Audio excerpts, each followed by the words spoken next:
আসসালামু আলাইকুম এভরিওয়ান, আশা করি সবাই অনেক ভালো আছেন। চলে আসলাম নতুন একটা ব্লগ নিয়ে।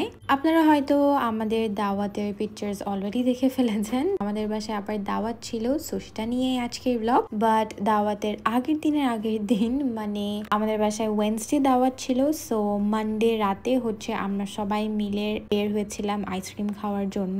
তারপরে আর কোনো কিছু রেকর্ড করা হয়নি, একেবারে আমি টিউসডেতেই রেকর্ড করলাম। সো টিউসডেতে রাতের বেলা আমি এখানে মালাই বানাচ্ছিলাম মালাই কেকের জন্য, আর এদিকে আম্মু ফিশ বল বানিয়েছিল। আর ওয়েডনেসডেতে আমি রিসিভ করলাম এই পিস্তাশিও স্প্রেডটা ওয়েডনেসডে দুপুরের দিকে। সিন্স সেদিনই রিসিভ করলাম, ওটা দিয়ে আসলে আর কোনো ধরনের ডেজার্ট বানাতে পারলাম না। তারপর আমি পাফ পেস্ট্রি বানাবো, সো ওটার জন্য কিমা রেডি করলাম। আর আম্মু সেদিন এত মজাদার একটা ডেজার্ট বানিয়েছিল, যেটা এত বেশি মজা হয়েছে অ্যান্ড সবাই অনেক বেশি পছন্দ করেছিল। তারপর আমি স্যান্ডউইচের জন্য ফিলিংটা রেডি করলাম, ব্রেডসগুলো কাটা স্টার্ট করলাম, তারপর স্যান্ডউইচেস একদম রেডি করে ফেললাম।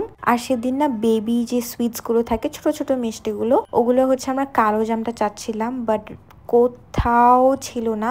যেটা লাস্টে পাওয়া গিয়েছিল সেটাই আর কি সার্ভ করলাম। বলে না নাই মামার চেয়ে কানা মামা ভালো, ওরকম একটা অবস্থা। আর সেদিন ড্রিঙ্কসের মধ্যে হচ্ছে আমি গ্রেপ মোহিতো বানিয়েছিলাম। সো প্রথমে খুবই ভালো করে বেকিং সোডা দিয়ে ক্লিন করে ফেলেছি, এরপর গ্রেপ মোহিতোটা বানিয়েছিলাম। আমার থেকে ওয়াটারমেলন মোহিতোটা থেকে গ্রেপ মোহিতোটা অনেক ভালো লেগেছে। আর লাস্টে আমি যখন গেস্টরা এসেছিল তখন আমি লেমন অ্যাড করেছিলাম। আপনারা যে কোনো ক্লিয়ার সফট ড্রিঙ্ক অ্যাড করতে পারবেন। তারপর টেবিলটা সেট আপ করলাম। আমি জানি না কেন আমার ফ্রেশ ফ্লাওয়ার্স অনেক বেশি ভালো লাগে।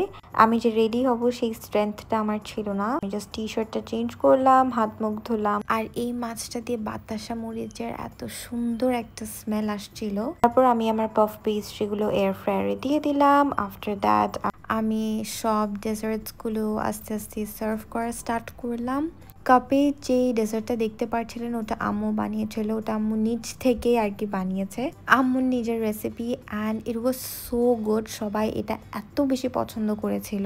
তারপর এই যে যখন নানুরা আসা স্টার্ট করলো তখন আমি লেমনটা অ্যাড করে ফ্রিজে ঢুকিয়ে দিলাম যাতে ঠান্ডা ঠান্ডায় ওরা খেতে পারে। অ্যান্ড দেন এই যে দেখতেই পাচ্ছেন সব স্ন্যাক্সগুলো সার্ভ করা স্টার্ট করলাম, অ্যাসেম্বল করা স্টার্ট করলাম।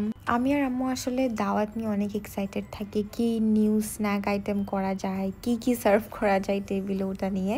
আর হ্যাঁ, আম্মুর এই চিকেন পপকর্নটা হচ্ছে সবচাইতে হিট একটা আইটেম, ট্রাস্ট মি। এটা এত বেশি মজা হয়, এটা আমার এত এত এত পছন্দ খেতে, মানে এটা টেবিলে দিলেই শেষ, এত এত এত বেশি মজা হয়। আমি তো টেবিলে সবকিছু সার্ভ করতে এত বিজি ছিলাম, আমার কাজিন সবাইকে ওয়েলকাম ড্রিঙ্কটা সার্ভ করছিল আর আম্মু আর কি রেকর্ড করছিল। তারপর এই যে বাকুরটা জ্বালিয়ে দিল আম্মু। তারপর হচ্ছে এই যে সব স্ন্যাক্স সার্ভ করা হয়ে গেল। বাট আবারও সেদিন আমি একটা জিনিস সার্ভ করতে ভুলে যাই। প্রথমে পাফ পেস্ট্রি সার্ভ করতে ভুলে যাই। ভাগ্যিস আমি এয়ার ফ্রায়ারের সাউন্ডটা শোনার সাথে সাথে আমার মনে পড়লো, আল্লাহ পাফ পেস্ট্রি তো সার্ভই করলাম না। সো সবাই বসার আগে যে মনে পড়েছে সেটাই অনেক। তাই তাড়াতাড়ি প্লেটে নিয়ে টেবিলে সার্ভ করে দিলাম। আর সেদিন কাস্টার্ড স্পেশালি নানুর জন্য করা হয়েছিল, কারণ নানু হচ্ছে আম্মুর হাতে কাস্টার্ড অনেক বেশি পছন্দ করে, আর নানু ডেজার্টের মধ্যে কাস্টার্ডটা অনেক অনেক অনেক বেশি পছন্দ। তাই হচ্ছে আম্মু স্পেশালি কাস্টার্ড নানুর জন্য বানিয়েছিল। আর সবাই অনেক নাগা উইংসটাও খেতে পছন্দ করে, যে কারণে আম্মু নাগা উইংসও করেছিল। বাট আমি জানি না কেন নাগা উইংসটা আমি একদম খেতে পারি না, সিন্স আমি ঝাল অনেক কম খাই। সো সেই কারণে আসলে আমি নাগা উইংসটা খেতে পারি না। তারপর সবাই মিলে নাস্তা করছিল, অ্যান্ড আমিরা তো বাবার কোলেই। আমিরা হচ্ছে বাবার ফেভারিট, আমিরা বাবাকে খুবই পছন্দ করে, আর ইকু হচ্ছে আমার কোলে ছিল। খাওয়া দাওয়া শেষ করার পর আমরা সবাই মিলে চা খেলাম, আড্ডা দিচ্ছিলাম, ইকু আমুর সাথে খেললাম, ওদেরকে ছবি তুলে দিয়েছিলাম। মাশাল্লাহ আমরা দুইটা কুটুসটাকে এত এত এত কিউট লাগছিল, মাশাল্লাহ মাশাল্লাহ। যত বড় হচ্ছে ততই আদর লাগছে ওদেরকে, মাশাল্লাহ মাশাল্লাহ। তো তারপর আড্ডা দিতে দিতে দেখলাম 1টা বেজে যায়। এরপরে আম্মু হচ্ছে ডিনার সার্ভ করে দিল। আর প্রত্যেক দাওয়াতে আমরা খালি বলি আপু ভাইয়া ইজু নাই, আপু ভাইয়া ইজু নাই। আসলে ওদেরকে অনেক বেশি মিস করি প্রত্যেকটা দাওয়াতে।